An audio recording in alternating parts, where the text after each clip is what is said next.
Barry M. Show Live. Let's kick back, relax, and chat for a few. This show is all about the folks who actually pay the bills, you know what I'm saying? Whether it's movie tickets, fashion, television, you name it. We, the everyday ordinary people, are the ones who get the celebrities paid. If there's anybody that I need to say I'm sorry to. But this episode is all about relationships. And if there's anyone that I know I took the sun away from, hey, I know it's you, baby. At the time I didn't know me, I couldn't even control me. The last thing I wanted was for you to be the one I wanted. I thought only of myself, broke my own heart when I left you. And I'm sorry, baby, 'cause you didn't deserve it. And I'm sorry. Hi, welcome to another episode of the Barry M. Show. I am delighted today because I got my good friend, gospel recording artist, actress, just a very, very multi-talented lady, Miss Stephanie McCray. And I would like to welcome you to the show. How you doing today, Steph? I'm great, Barry. Thank you for having me on the show. All right. This is like one of my partners in crime right here. We share a lot of dialogue about a lot of stuff. See, we understand what being real is all about. And that's the main purpose of the Barry M. Show, to just be real, say it like it is. Because that's the one thing, the average person, they scared to talk. They scared for this reason, they scared for that reason, you know what I mean? And so it makes for a lot of plastism, you know what I mean? Facades, phony people, whatever you want to call it. But this week, we've been talking about a variety of different things there. And I just would like to get your take on it. Why do sisters have such an attitude, when they see a black man who they deem that he is successful, and he has decided that he want to go with a white woman instead of a black woman? What's your take on that? There's different aspects of it when I look at it, being honest. Some of them, they do it just to piss us off, I believe. Piss who off? The black woman. Because y'all, We gonna go with a white woman to piss off a black woman. Come on, man. Yes, Come on now. that happens, because you say we got attitudes, you say we this, thing, that. And truth be told, I feel like our African American men feel like they have more control over them. And excuse me for saying real, because they'll take a little bit more than we will. You think so? I know so. But that a lot of African American men, they are a lot more uneasy about even raising their voice at a white woman, because they know if the police come, how the police is going to handle them just because they are involved with a white woman, how the court system is going to handle them just because they're involved with a white woman, as opposed to a black woman. They're a lot more skeptical and uneasy, and in some cases just totally paranoid to even raise their voice or try to control because a sister, you know what I'm saying? Did you hear what you just said, though? What I say? Break it down. That's why they will. That's why they will. Because they know we gonna fight back. We ain't gonna take that from them. They know we gonna fight back, so they stay there, so they can stay easy. They can say, "Cause we ain't gonna move this bottle of water. You move it. You sitting right there to where she goes." And that's what the brother said. All I asked you was just move the bottle of water. What's the problem? Why can't you just move the bottle of water? The Bible say a man that don't work don't eat. Now you work your hand, you got working real. You got working real. The Bible also say the man is the head of his house. That's right. And the woman is supposed to honor. I don't know how I say it, but in so many words, it's saying, look here, you're supposed to cater to your husband. You're supposed to cater to him. You're supposed to cater to my. Now I don't agree. I agree with you because you agree. Because if he's leading the house, we gonna follow. If you lead it the right way, but you start leading, you going to the left. We're very opinionated women, versus to where a white woman, and excuse my, white women, Caucasian, however they want to be called, they're willing to follow them in this zigzag line. You got to walk the straight and narrow. If you plan to lead, and a man does follow. There's a straight and narrow. You got to walk regardless of who the woman is. But see, here's something that I talked to some guys in the barbershop, right? Mm-hmm. And you know, I work in a hair salon, and we got a barbershop right down the way. So sometimes I go down there and I'll just kick it and hang with the guys and see, you know, what they're talking about. So one of the things that they was talking about as I was walking in the door, was talking about how a lot of black women, they want to watch these reality shows, these housewife reality shows, and you know what I mean, where these women who appear to have money, you know what I mean, and living in actually a very lavish lifestyle, right?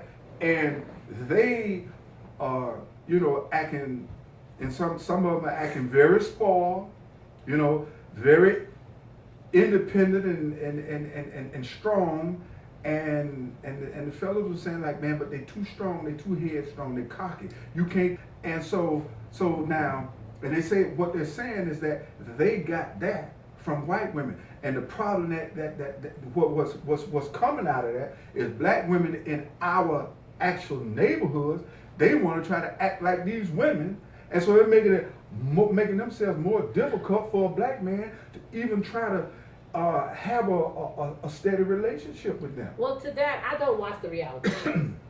So, you know, it's neither here nor there for me with that. I don't watch those reality shows because of the simple fact that I think they're overrated. That's just my personal opinion. Mm-hmm. Now, to touch base on the scenario that you've given me, the thing about it is, we women and also African American men need to understand they need to know what they want. And if you don't know what you want, you're going to sit there and you're going to pay attention to that. But I was always told, you dress the part of what you attract. Now, if I'm out there trying to act like Nene Leakes or somebody right now, I know I ain't got Lee Leak status. Mm-hmm. Something wrong with me up here. I have Lee Leak money. You can't come out here acting like that. And you know, them women, some of them married to the money. Right. They didn't have it. Right. So some of them don't know how to act. And that goes back to me now to my roots where God is not going to bless you with something that you can't handle and sit there and be, you know, be level with it. You know, another thing that, and all of this is going to play into the psyche that a lot of black men have about black women. Not that all black men are interested in a white woman and not interested in sisters. Let's not be naive. We know better than that. Right. But we're talking about something in particular. And so, but you know, when a lot of these black women, they're trying to emulate and what is not real in their reality, you know, their everyday world, other than watching on television. Right. You know, it turns a man off. You know, not to go back to your illustration, but move that right there. You know, I understand where you were coming from, but there's like nobody doesn't seem to be really thinking it out. Nobody seems to be really thinking really long term, you know, and they're not really thinking about their best interest long term and how you might be pushing a man towards somebody else who may not be acting the way that you're acting. You see what I'm saying? We're talking about black men with white women. I'm seeing a lot of white women with black men as well. That's coming apart too. So where I'm taken back to where, and I'm 38 years old, and I've been through a lot when it dealing with relationships. So that's why I'm open to say the things that I've learned, because I learned a lot. With that is, you have to know what you want as an individual, whatever color they are. Mm-hmm. If it's a white man you want and he holds those qualities, but you have to set a standard for yourself and know what you want, because you've been in a bad relationship, so you know what bad is. Mm-hmm. So sometimes when they say moving this bottom, you got to deal with a man that directly, you have to know the one. That's why you have to take this time to get to know people instead of jumping into things. Learn the person, because you probably had a man that tell you to move this, take your shoes off, do this. So you know, in my mind, I'm saying if you have a man did that to me, I'm saying I said the next joker I get, better not ever. You know what I'm talking about? Tell my boo to take your shoes off. See, okay, so now here we are talking again, like everybody's saying, you know, look, I ain't got nothing to do with what happened between you and whoever was before my time. So don't be punishing me for something that I ain't have nothing to do. But you know what that says about the woman and or man that does that? They're not ready for another relationship. Whether it's with the white woman, whether it's with the black woman. Because guess what? You ain't over the fact that you had this bad relationship. You know, I share with a couple other guests that I have this story right here, because this story just really, for some reason, as silly and stupid and to really actually trivial, it just had such a profound effect on me. Okay, so here I am. I'm going in the store. It's already raining. Okay, it's getting ready to rain hard. It's dark outside. We hearing a little thunder, storm coming. We're in the store. I see this black woman. I never seen her before. I was not interested in her. But she asked me could she get a ride home. Mm-hmm. Because she lived like about 4 blocks down the street. And so I just said yes, no problem. I'd be nice enough to get his sister a ride, right? So as I'm giving this sister a ride, she says to me, next time I find me a good man, I forgot exactly what she said, but it was something along the lines of, oh, I'm gonna make sure it work, or I'm gonna do good with it, or something like that. And because I wasn't attracted to this sister, especially because I wasn't attracted to her, I ignored it. Right. I wasn't open to that, but I wasn't even attracted to her. You see what I'm saying? And so now, if she'd have been attractive, I might would have flirted with her just a little bit. Well, you know what I mean? Just being a man. Mm-hmm. But I said, if you do find that man, I said, are you going to turn into one of them crazy women and shock him and just go crazy on him and do all kind of old crazy stuff? And all of a sudden, she acted like she was super highly offended. How dare you insult me this way? You see, that's the problem with you black men now. You think you can talk to a black woman anyway. I said, hold on. I said, did that really offend you? She said, absolutely offend me. How dare, what make you think you can talk to me like, I'm like, wow. I didn't even have a clue that I even said that strong or negative. I was just having fun with you. So we get to her place. Actually, the truth is, I felt like saying, get the bleep out right now, because of her little instant attitude. Right. It struck me as split personality, So we get to her apartment, and I pulls into the apartment complex, and she said, I live in this building right here, and when I pulled in front of her building, she said, oh, you can park right here. What does that mean? She wants you to come in. Thank you. So I pulled in the parking space, I backed out, and I headed back out, and I stopped in front of the entranceway of the apartment, and I looked at her, and so she realized I was not interested in coming in. Why, first of all, why would you be interested in coming in? You didn't already deem me to be a rude, insulting person. And so check this out. When she realized I wasn't down for it, mm-hmm. And she got out, she looked at me, she didn't say thank you or anything like that. She said, see, you ain't got no backbone. That's what's wrong with brothers like you ain't got no backbone. Okay, but now, she said a bunch of other things too in regards to black men and from a negative light. And I'm thinking, no wonder she ain't got nobody.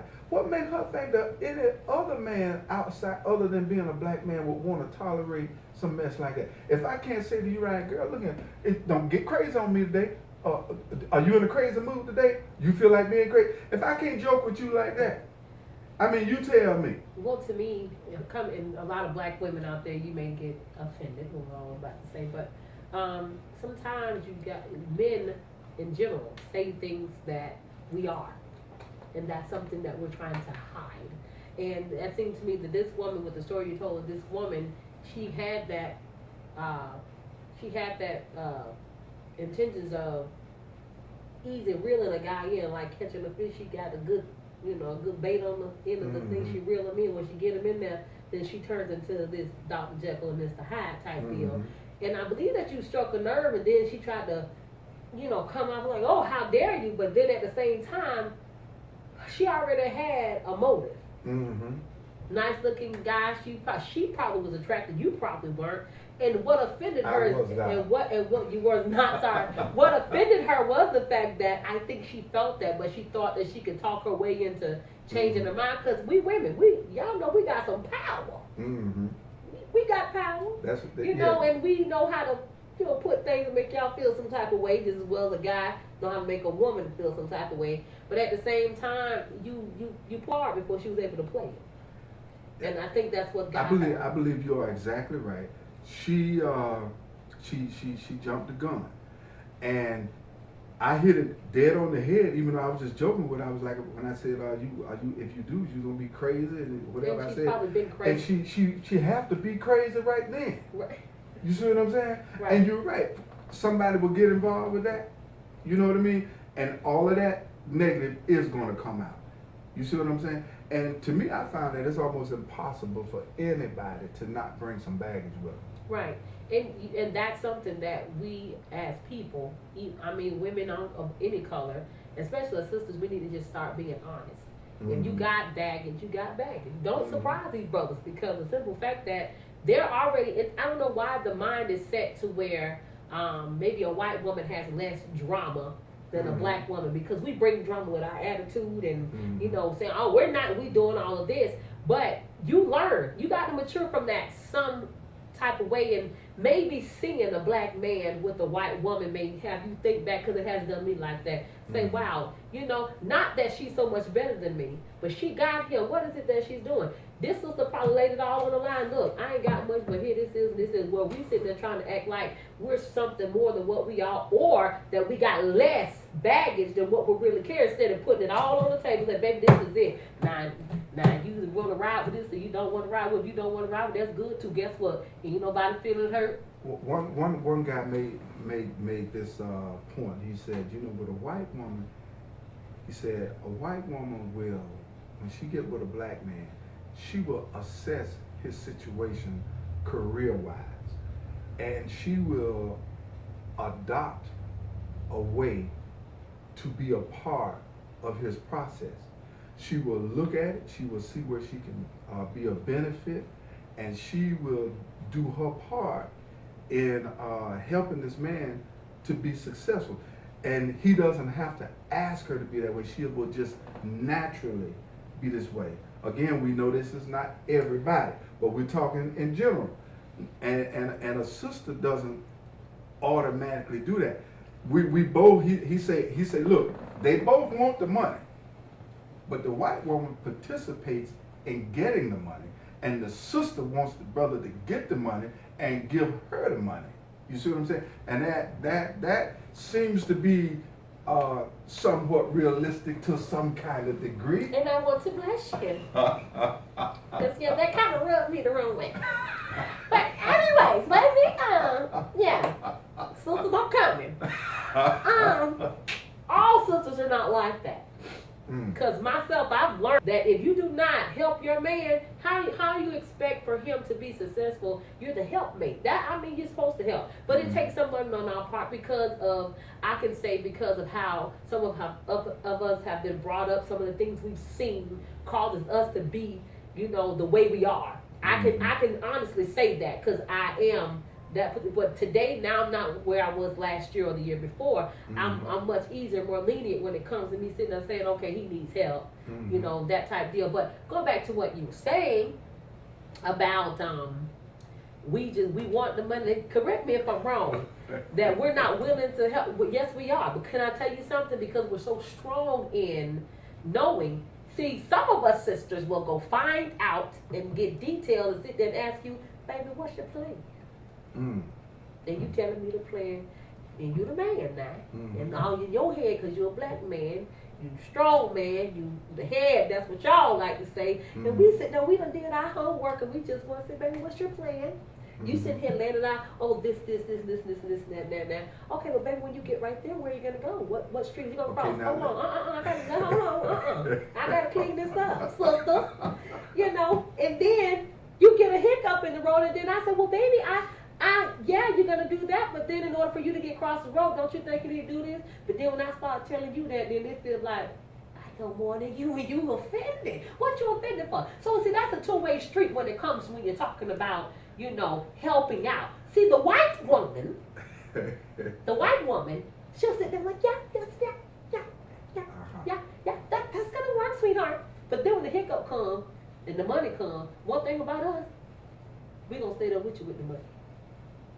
You know, half of them leave you and take everything you got. And then guess where you're looking to? You got to go back to your black mama's house. I agree. I agree with that to a certain degree. One second.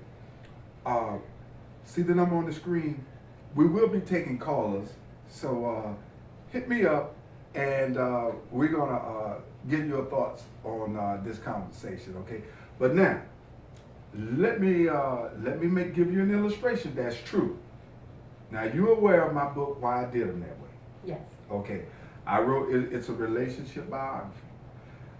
I promise you, everything I wrote about is 100% true. I admitted my faults as well. Right. Okay? Now, the majority of the women that I dated, black women, all of them are black women in this book. Not that I'm against dating a white woman, okay? But I've dated black women. Okay. All right? Now,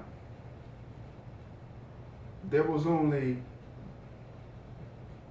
one woman in particular who got behind me voluntarily at that point in my life, what I was doing at that point. Okay, and that's going back a lot of years. You know, I've been doing a lot of things with entertainment. Were you and married stuff. to all of them? No, I was not. Okay. No, I was not. I'm just walking with you. Okay, sucker punch. That's still. You know, she sit over there plotting. She plotting how she gonna kick me. If she could get away with it, we were on the camera, she slapped beside the head. But that was equivalent to a pop. You know that? Were you married to all of them? I'm just asking. Because y'all know where she going with that, right? I'm just asking. Okay, you know where she going with that. But I'm telling you the truth. A couple of the women, one in particular, I was very, very much emotionally involved with her. I would have married her. So you were in love with her. That's, use the word love. Emotionally involved. I was in love with this Okay. particular woman. And I said it in the book. I'm not ashamed to say it. I was in love with her. She told me, I can remember it as plain as day, you know, because I was always, I was in the hair business, as you know, and I was always in entertainment and stuff like that. And she told me, she said, why don't you stop doing that entertainment stuff and just come home when you get off from work? That was one of the worst things she could have ever said to me, because I was never built that way. Long before I met her, I was already on this journey, you know. So now I had one woman who I loved her too. Okay. You just was in love. Hey, well, these are different stages. These were different years. Okay. Oh. And so but she did do quite well in being a part of the goals and mission that I had, everything that has led up to where I'm at right now. But I was really in the beginning stage at that time, and what I was doing was a part of what her passion was. So it was very easy for her to get involved, get behind me, you know. But those other women that I talked about, I didn't have a sister, and these are all black women now. Okay, I didn't run to a white woman as a result of that. And I don't know, it could be because I didn't meet one. No, you met some. Oh, you met them. Barry. Well, anyway, these are black women, and these women did not say, well, Barry, what are you doing? Well, what can I do to help? Did you have to understand, just as well as men are, black men, white men, however, men are learning themselves as well as women are learning themselves. Did you even, make the approach of saying, have you ever? It's all about communicating. Absolutely. But hold on, just as well as us black women have attitudes and how we come up, but we're not giving you want. Let me tell you something. I believe in leading by example. I believe that if I'm involved with a woman, I must look at her situation. I must encourage and inspire her to do what she wants to do, and I'm the first one that's willing to lead by that kind of an example. But it still comes in teaching, because she may not know. This is a part of teaching. This is a part of teaching. If your man asks you every day, baby, how was your day? Mm-hmm.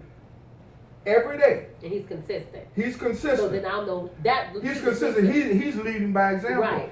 Sometimes he wants to hear you say, baby, how was your day? And that's right. But if your man says to you, look, sweetheart, you straight with your bills? Everything okay? That's a good thing.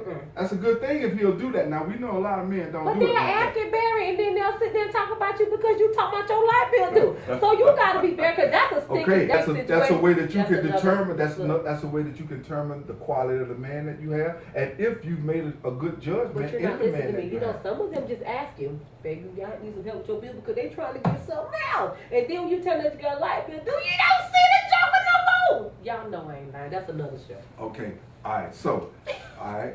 You all right. know it. But what we're talking about here, I'm contrasting, you know, this black versus white woman picture or perspective that we're talking about. My personal experience, okay, and I'm not saying that the women I dated were like just terrible women. That's not what I'm saying.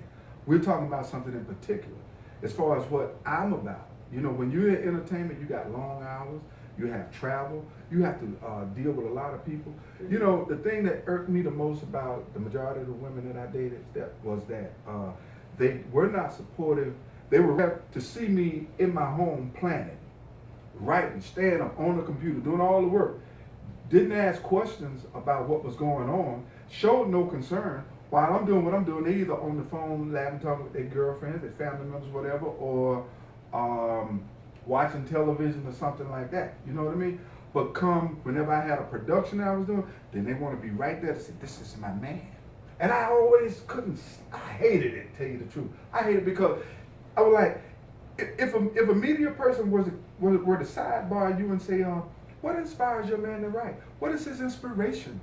You can't even answer the question. What is he doing next? You can't even answer the question. But you want a guard dog, and you want to claim your position. But now, I did. I'm not going to call any names, but I did do a little bit of homework, and I did look into some things that some certain black men talked about who married or dating white women, and they have said some things that kind of fall in a somewhat of a consistent sort of a pattern, in saying that the white woman, she wants to know what's going on. She wants to be of assistance. She makes suggestions. Now, I know there are a lot of black women that do that.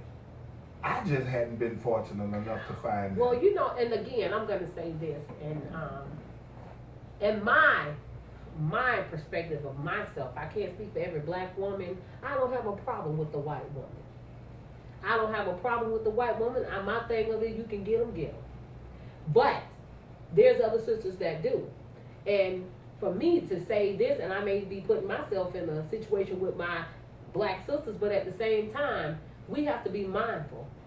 If they're beating us to our men, are you checking yourself? I mean, I'm talking about just check. You know, you got to take inventory of what's going on. And I hear you as a man because it's so enlightening to hear you talk about what you wrote in your book about, and they're all black sisters versus there's no white woman involved. And then I'm hearing you talk, but when you're coming out and talking about the white woman, it's this positive thing going on to where the black woman has so much negative energy going on. But in reality, you take the man out of the picture, put us black women, these white women on a planet together, you have to sit there and look and see how this woman is operating. This white woman is going to move different now because she's in our space. Mm-hmm. That's the same as them having our men. They're going to operate different. Mm-hmm. Not that they're better than us, because they're not better than us by far. Mm-hmm. I feel like there's black women that are just as good as a white woman, and there's some black women that just need to get themselves together, as well as I feel like that with the white woman. But at the same time, what we need to stop doing is putting them up there by saying things about them and saying what they can't do and what they are degrading them. Degrading is allowing you men to say, okay, I done test y'all like, you mad at this one? I've heard men say this. She just mad because I'm with this woman and I ain't with her because she XYZ. To me, that's empowering to me. Oh, you think that I'm mad because you with Rebecca? Because Rebecca got help, let's go buy some weed. My hair can be long too. But at the same time, don't lose yourself in Rebecca getting this man. You see, here's the thing. And let me say this, make sure that if you're watching this show, I don't care what show it is, what we're talking about. I don't care what other show other than my show that you're watching. You gotta know that there's nothing that can be said that applies to it, okay? So if you're that naive, if you're sitting there getting an attitude of, oh, look at what he said about this and that, everything that we're saying is valid. Right. It just doesn't apply to everybody. Right. But there's not one perspective that you have or anybody else has that is not valid, because it does apply to a whole lot of people. Exactly. It just doesn't apply to everybody. Right. Okay, but I can't personally speak on what it's like to have a relationship with a white woman, because I've never had a serious relationship with a white woman. You've never had a serious relationship? No. Right. Okay. Okay? I never had a serious relationship. Okay, that's fair. Have I ever gotten to know a white woman? Yes, I have. But I've never had a serious relationship with a white woman. So I've never given a relationship with a white woman an opportunity to really get in deep into my work. And why's that? Well, because during those years when I did have it, that was some of my best no good years, when I was a big cheat. I was just a big cheat. Okay. To me, didn't have to do with what the race was. Right. It was just another woman. I understand. And in my book, why I did them that way, I admitted who I was in some years. Okay, so I'm not ashamed to admit that I know what it's like to be a true player. And that's growth, though. And everybody probably laughing at it and saying it. That's the same with women. You just need to own who you were and grow from it. But when you keep making the same mistakes over and over again, that makes you look at the things that we're talking about. Looking at the white woman being with the black man, you getting upset. What are you getting upset for? Maybe you weren't the woman that you needed to be for this man, and this woman came along and she's doing the things that you should have been doing, that you're capable of doing, and you just missed your mark this time. But are you going to sit there and soak in and sit there and hate every white woman? Or are you going to move on, grow up, and be the black woman that God created you to be? We're going to learn from this whole thing. Is there anything positive that you're going to learn and retain? Hold on to, self-evaluate, and say, okay, well, these are some areas, or this is an area that I can change, and I will change, because when I really look at it, I am off point. Right. Some here. Because we all got to grow. We all got room to grow. There's something that everybody's not doing to satisfy their mate. We're down to about 5 minutes left in the show, and before we go, I got to put this spin on it. Okay, your son, he comes home with a white woman. Oh boy. Go ahead. He comes home with a white woman. Okay, Mom, this is the love of my life. Me as a black mom, African American woman, I would not be disrespectful to that young lady in her face. I'm just gonna be real. We being real. But after the evening is over, I'm going to evaluate her if I would evaluate her if she was a African American young girl. But at the end of the day, I'm going to talk to my son and give him the pros and the cons, as we spoke of earlier. You have to understand where you may raise your voice at a black boy, you raise your voice. You have to teach these kids about the world. When they don't, I make clear that I'm not choosing who you love. But I'm giving you the pros and the cons of the world and how the perspective of the world may be. Are you ready for that? Are you ready to bring a biracial child in the world? Are you going to be able to handle that? You have to equip these kids. Family. Yes. Are you going to deal with if their family don't like you? Yes. Are you okay if the daddy look at you like he want to call you the N-word? Right. Are you going to snap? Or are you going to have enough love for this girl to say, and if they don't like you and they're having a family annual get-together or special occasion, but you're not really appreciated there, so it's in your best interest not to go. So that's something that I would actually get my son to talk to him, not to discourage him, but to encourage him and to empower him about what it really is, so he's not blindsided. Now, some of our men are strong enough to endure that because they love them that much, and some of the women, I'm going to give props to the white woman. Some of them stand up to their families because this is who they love, and some of them they denounce their family because that's who they love. So love, to me, when you loving somebody, it doesn't have any color. It really don't. But we look at it and okay, I can't believe I don't say it. I can't believe he with her. How he with her? But I do believe now. It's a firm belief now. And I know I only got a few minutes, but I want to say this. If you plan on looking at something for a long, long time, black don't crack, baby. That's all I want to say. We age beautifully, women. My good friend Stephanie McCray. Stephanie, tell us before we go some of the things that you're doing with your gospel career. I'm currently now preparing to go in the studio to record down in Brevard County with Win Buffon with Blue Room Music. And I'm on some platforms here around town locally, like in Denell, Ocala. And I'm also doing skits. Thanks to Barry S. McCleod giving me my first break here in Gainesville. So I'm actually doing that in Ocala and just doing some local stuff, getting on some platforms just to get myself out there. So you're already out there. I mean, you've been up in North Carolina and you've been up and down the state of Florida.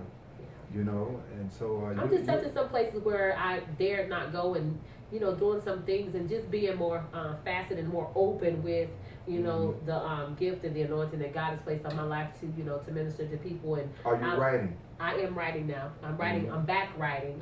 Thank God. But you know, I'm writing, and that at the same time too. In August, I'll be starting learning how to play. So you know, be a triple threat. Okay. Yeah.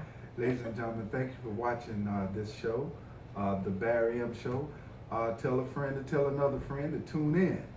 And you can reach me at barrysmcleod.com, therightsideofme.com, and of course, here's my number and contact information on the screen. We've had another good time with you today.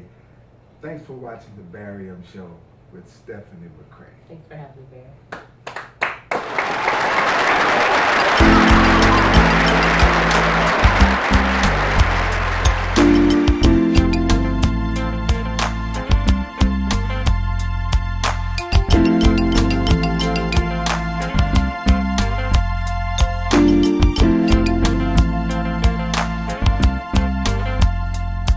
If there's anybody that I need to say I'm sorry to, girl, it's you.